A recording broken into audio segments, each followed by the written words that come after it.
We see that in Krishna's pastimes, there are also disappearances. And in the same way, in Mahaprabhu's pastimes, there are also disappearances. We see, for example, that Mahaprabhu's father disappeared, Jagannath Mishra, and that the Lord himself was did ablutions for his father in the Ganges, and he went to a famous place which we call Gaya, where the Lord put his lotus feet at this place. This is why this place is called the land where Krishna put his feet and sanctified the earth. And it is a very auspicious place. And also, when the Lord Chaitanya Mahaprabhu came back from this place, it is at this moment that he started to manifest his pastimes. He became full of prema, deep feelings. And when he came back in Nabadwip, the first thing he wanted to do is to meet his associates.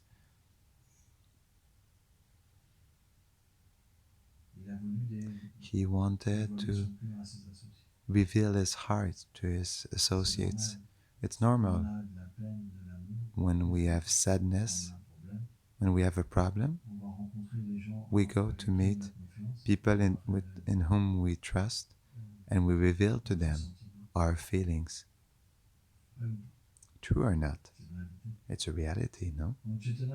So Chaitanya Mahaprabhu, he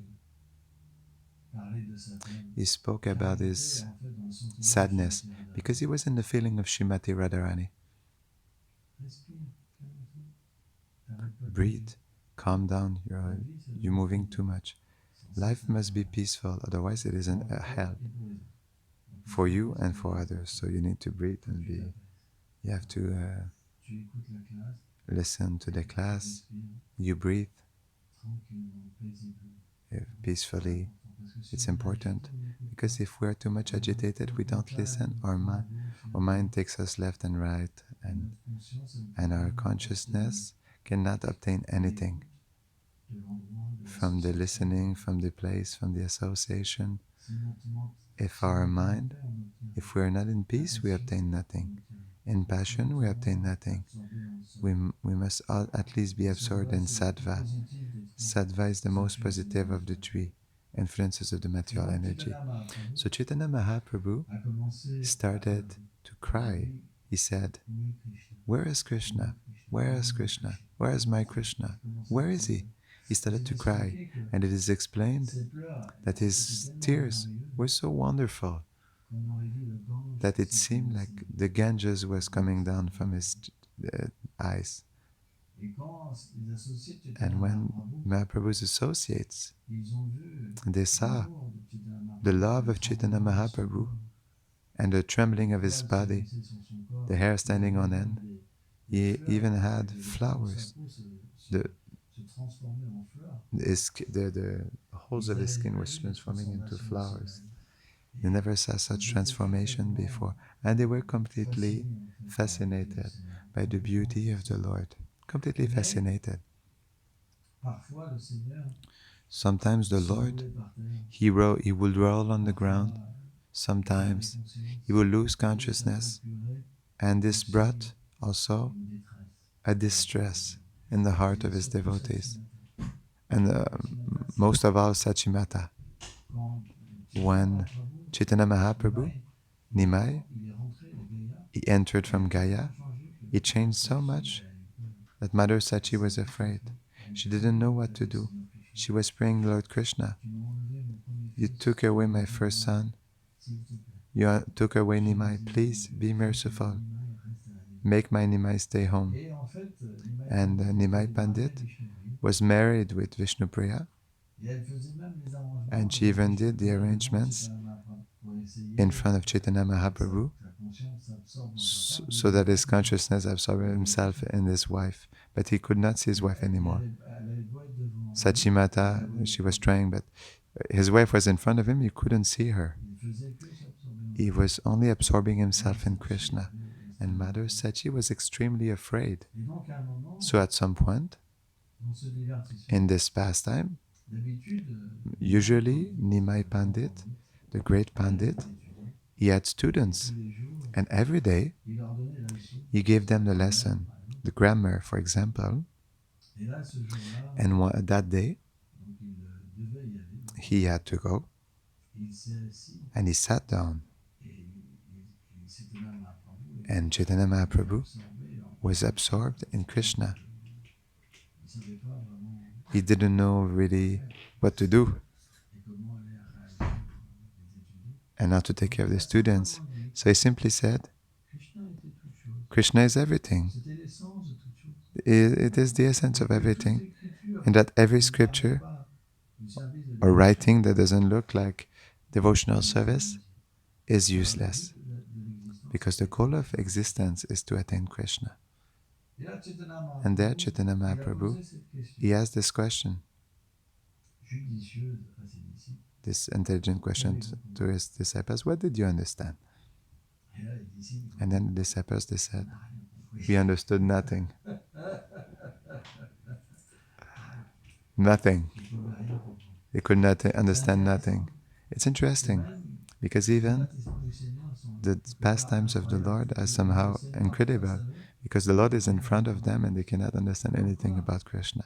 So it shows you the physical company is not the most important. It's not the most important. The most important is the heart with which we love. But when the students, they chanted the name of Hari, so Chaitanya Mahaprabhu, he came into a trance. He entered into a trance. So the pastimes of the Lord are difficult to understand. Really to understand. Extremely difficult. But at the same time, very merciful. It is extremely important to study the life of Mahaprabhu, because he is the avatar of this age. Gokisha Das Babaji Maharaj explained this. In this age, the avatar is not Krishna. It is Chaitanya Mahaprabhu. It is him who gives all mercy. Krishna is justice. Bhakti-Rakshaka Shridev Goswami Maharaj said that Krishna is justice.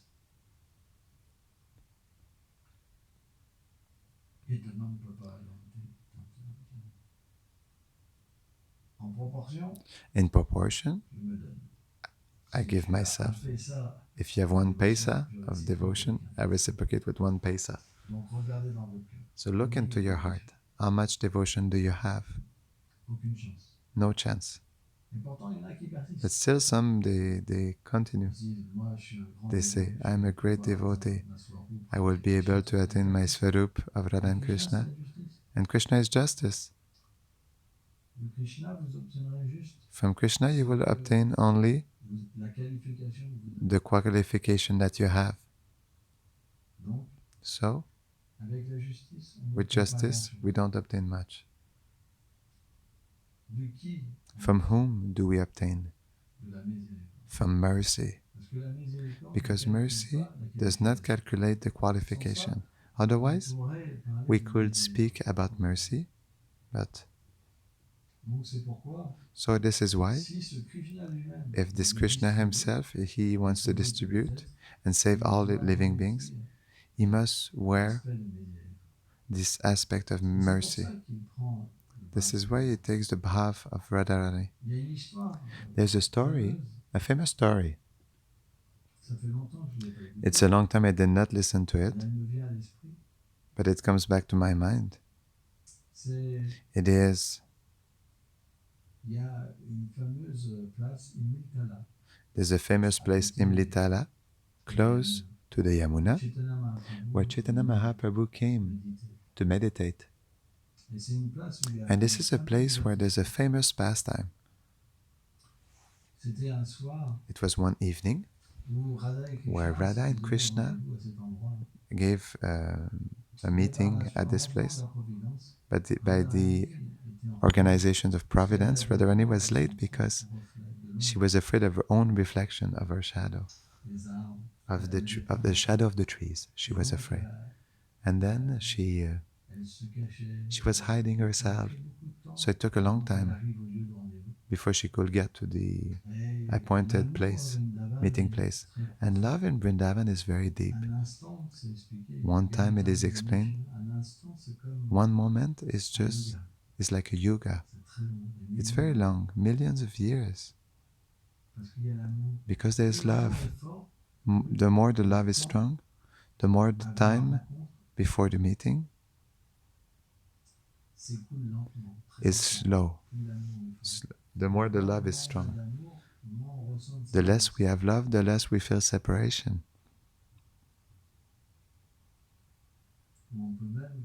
Where we can even really, instead of feeling separation, we can think, what am I doing here, hearing Krishna's glories? We can even fall asleep. There's the other side.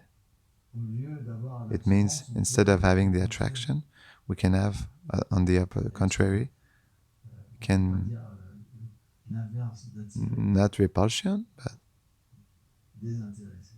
we can be uninterested. And Krishna started to really be in anxiety. It was also raining that day, so sometimes it is raining like this, and we always think that the loved one will come when it rains like this. So he was in anxiety, a great anxiety. He thought he could see Radha, but it was never her. So at some point, in his anxiety, he started to think about her, absorb himself in her and chant his name, and chant her name. Radha, Radha, Radha.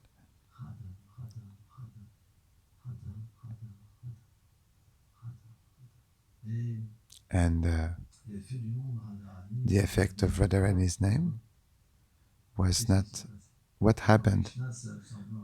When Krishna was thinking about Radharani, he contracted, he received the mood of Radharani, and he became Krishna, Gora Krishna, Golden Krishna, Mahaprabhu.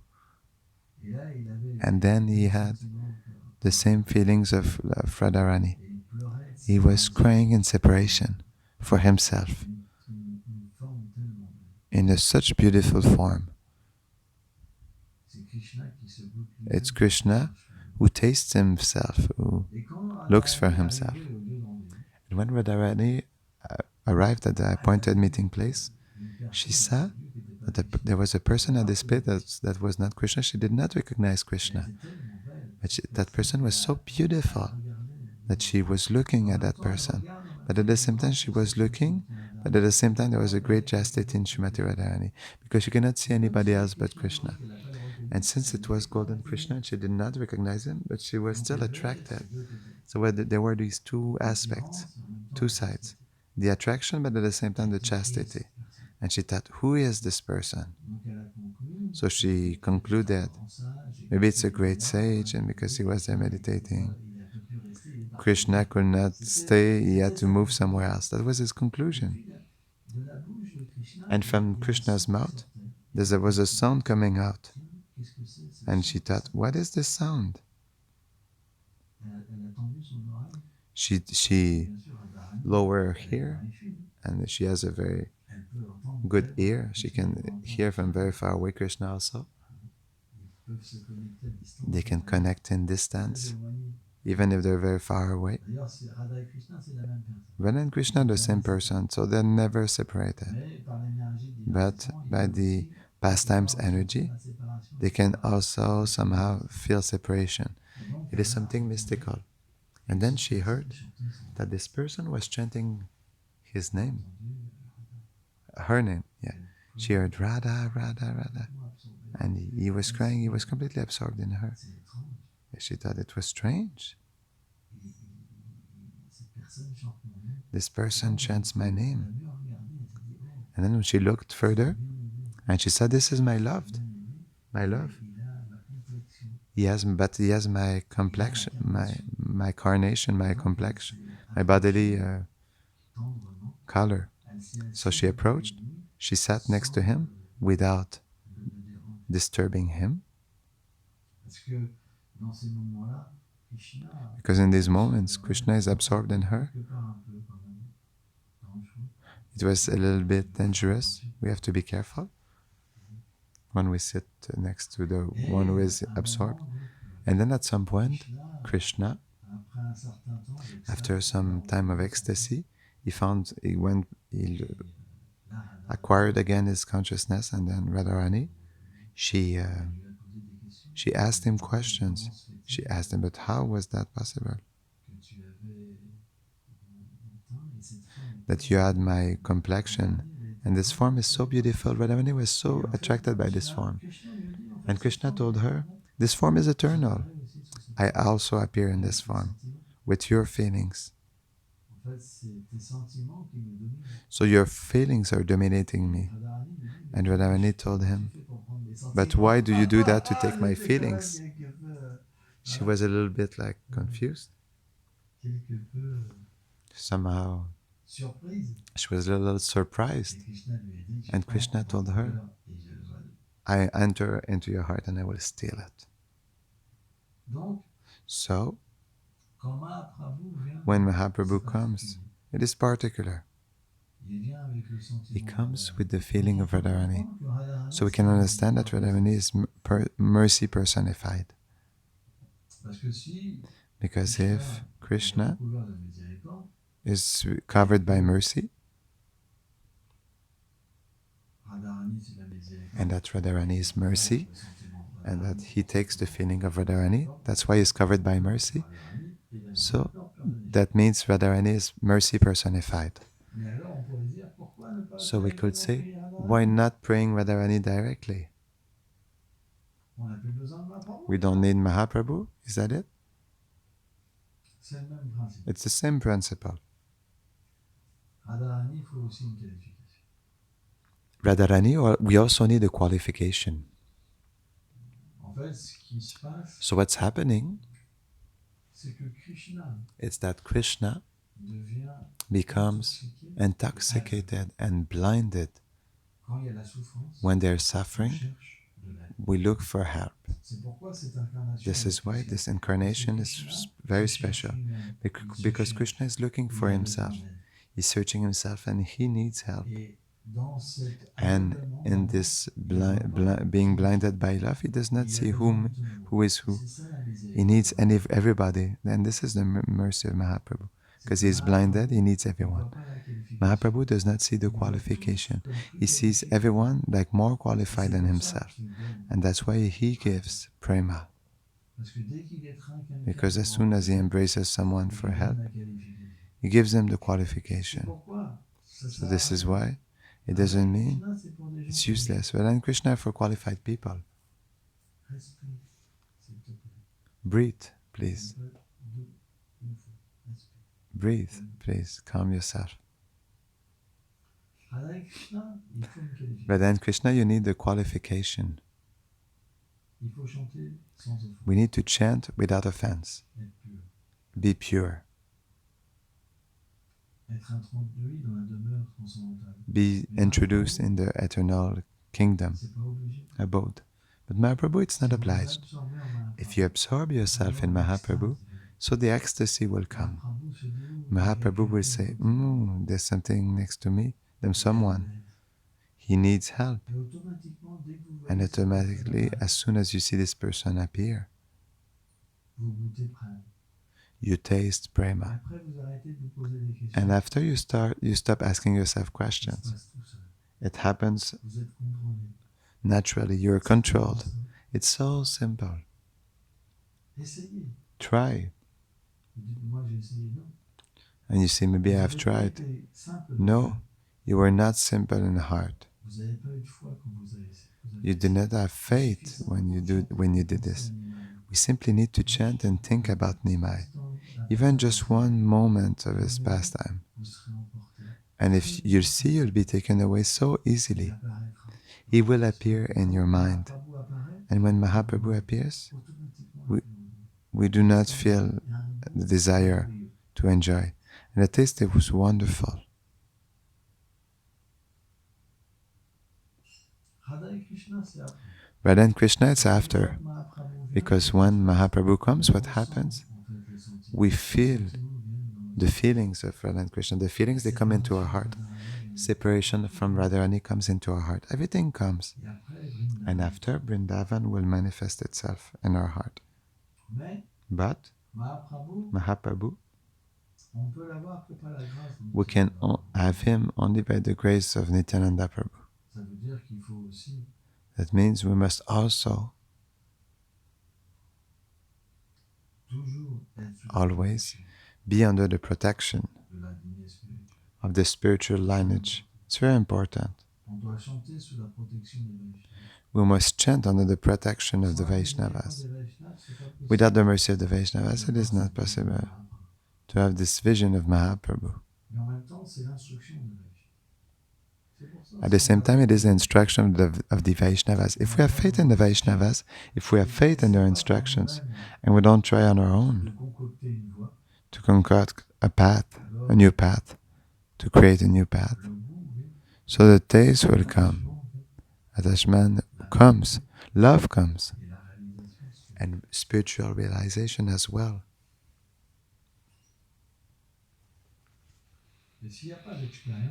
But if there's no experience,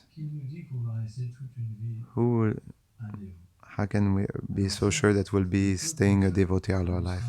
Of course, the little we do, it will be given back to us in our next life, our next existence. That's what Krishna says. Vishwanath Chakravarti Thakur makes a dialogue between Krishna and Arjuna. Oh Krishna, the one who abandons the path of bhakti, doesn't he disappear just like a cloud disappears in the sky? And Krishna responded back to him. If a person practices for a long moment, she will be taking birth in the family of sages. Even if he did one small moment, he can take birth on the heavenly planets and go back in the family on earth when he will be able to continue his practice. We are not interested by the heavenly planets. But if you live with Krishna for your pleasure, it's not living with Krishna. You don't attain Krishna, you attain the heavenly planets. You worship God for being good in this world, for being happy, for having wealth, to have good toys. But if you're truly devotees of the Lord, you will live in a place where the Lord appeared, and where He lives for His pleasure. That's why our introspection should be, am I living for myself or for Him? Think a few seconds about this. Am I living for Him or for myself? We will see if we're very far from Him. Even by living in a temple, am I living for Krishna or am I living for myself? Hey Gauravani, do you live for Krishna or do you live for yourself? So,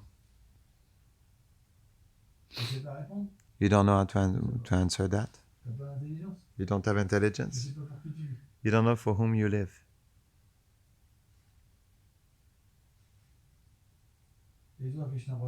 And you, Krishna Prasad, you live for whom? For you or for Krishna?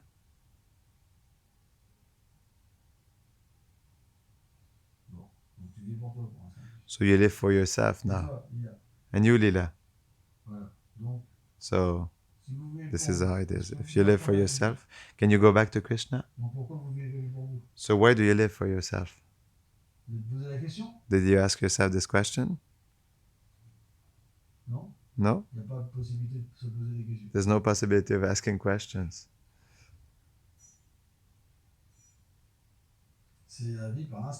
It is life with true instinct. There's no question, there's no introspection. We cannot think. We can only live for ourselves, not for Krishna. You understand?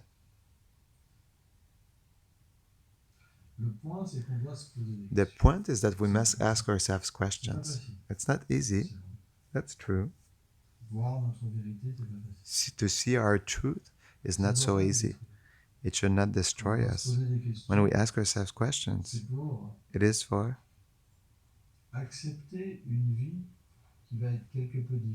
is to accept a life that will be somehow different, but that will allow us to progress. What we know, a sure value, is that if we live with the Vaishnavas, the devotees of the Lord, so naturally, the words of the Vaishnavas and the life we will receive from Vaishnavas will allow us to live more for Krishna than for ourselves.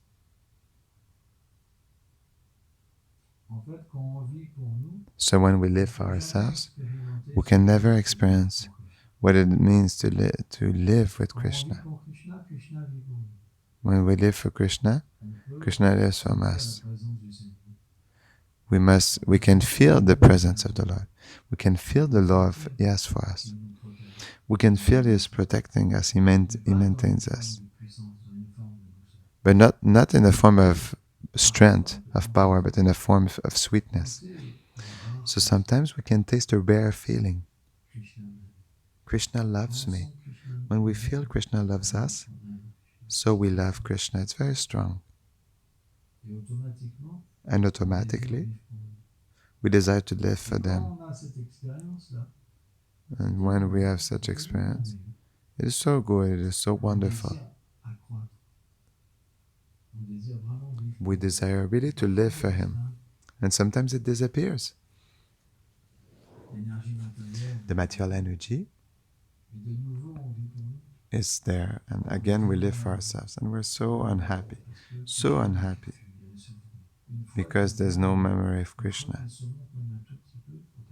Even when He shows Himself a little bit, we cannot forget Him. He's always there. And as soon as He doesn't allow us to live for Him, then we start to develop hatred. We think, what's the purpose of my life? Chaitanya Mahaprabhu was saying, I live like an insect. I have no goal in my life. Without Krishna, I have no goal. He was searching for Krishna. He was crying, Mahaprabhu. He thought he was just like an insect. Because an insect cannot... If you tell an insect, do you live for yourself or do you live for me? The insect, what will he say? He said, I don't know. He doesn't have any goals. There's no goal. The insect, he has no goals. He never asks himself questions. Is he stupid? Maybe it doesn't mind him to be an idiot. He cannot even answer. I'm a perfect idiot. It doesn't matter to be. It doesn't matter to be an idiot. You understand? It's just like the monkeys who live on the trees naked. A naked monkey doesn't know he's naked. He doesn't care. Doesn't have consciousness.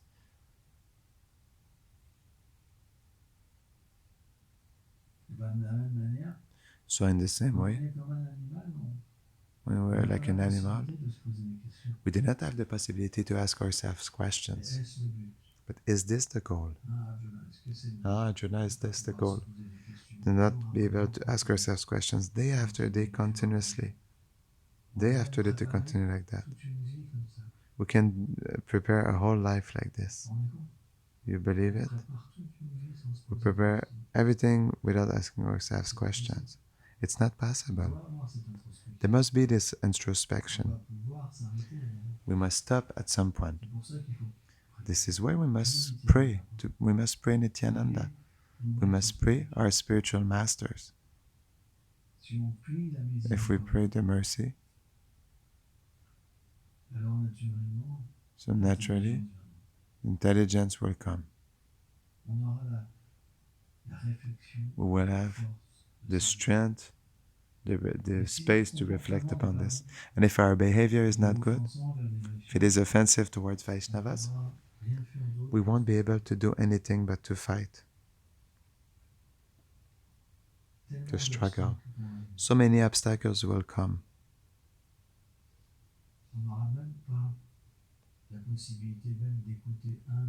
We won't have even the possibility to listen one name of the world, of the Lord, because there will be too much problem in our life. Our life will be simply a battle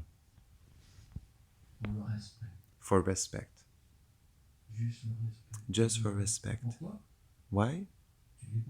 Do you live for yourself or you live for Krishna? The one who lives for him, what does he look for? I want to be respected. But the one who wants to live for Krishna does not look for this. No matter what people say about him, he doesn't care. He wants that Krishna be satisfied. He can take all risks for Krishna. Because there is love. Without love, we cannot take risks. Look, for example, the most beautiful reflection there is the love of a mother for her child. If a mother, she sees her child in her house, she wants to enter to meet him. Not a false mother, but I saw a documentary one day about Hiroshima. And there was a mother. She saw her child die in front of her. And she was praying like this. Oh, please forgive me, I do not have the strength to come take you. Because love was not great enough. But when there was in the Yamuna, when there was a serpent in the Yamuna and the lake was poisoned, then the Gopas, they wanted to protect Krishna because there is love. When there is love, there is no reverence. We're not afraid to lose our position. There's no fear. We're not afraid of being looked down upon, but if there's no love, it is impossible. Breathe. This is why, if there's no love, we're just like an insect. We're not worth more than an insect. Because we have no goal. Without love, there's no goal. Nobody can live without love. Thank you very much.